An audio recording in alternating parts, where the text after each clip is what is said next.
Hey, Beyonders! Welcome back to our Year of the Inner Child. Today, we are going to be exploring the theme of rest. Today, I will love my inner child to sleep.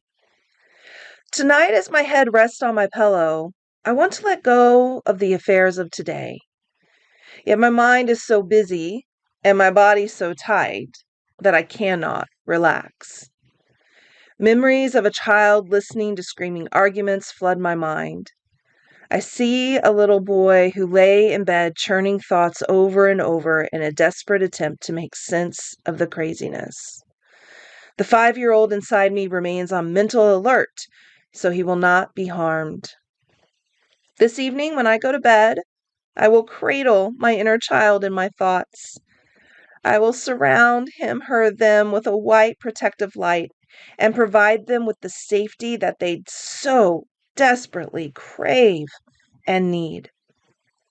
I will speak to him with a gentle voice filled with love and reassurance. A feeling of peace begins to permeate my body and my mind. My mind is calm and deeply still as I love my inner child to sleep.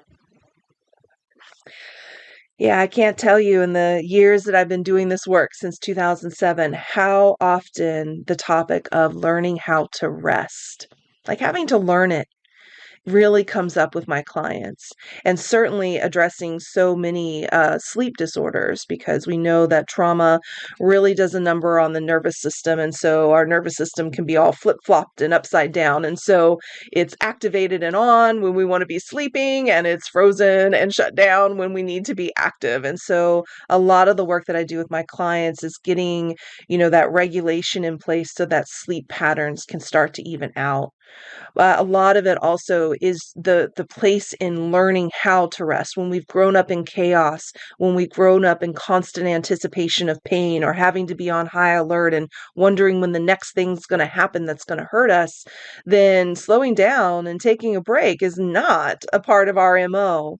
And so this week, I really want to invite you to think about, what were the experiences in your life that, set up this pattern in your system, in your biology, in your behavior, such that relaxing is a challenge.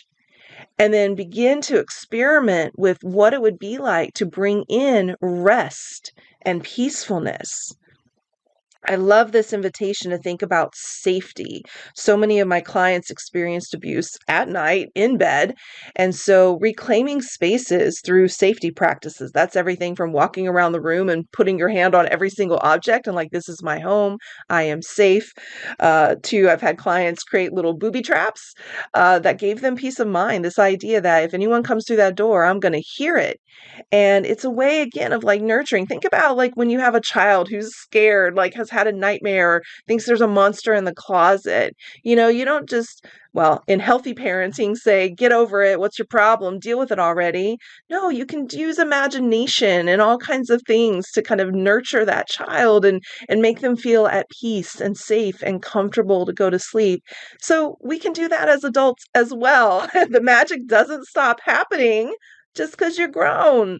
The power of imagination is so, so critical. And so thinking about, peace coming in, rest, safety, reclaiming all of that for yourself and nurturing and loving your inner child by giving them what they crave and what they need in order to rest and not just run yourself into the ground.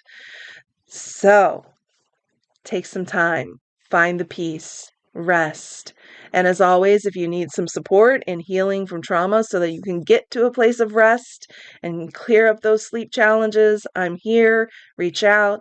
And until next time, you take good care of you.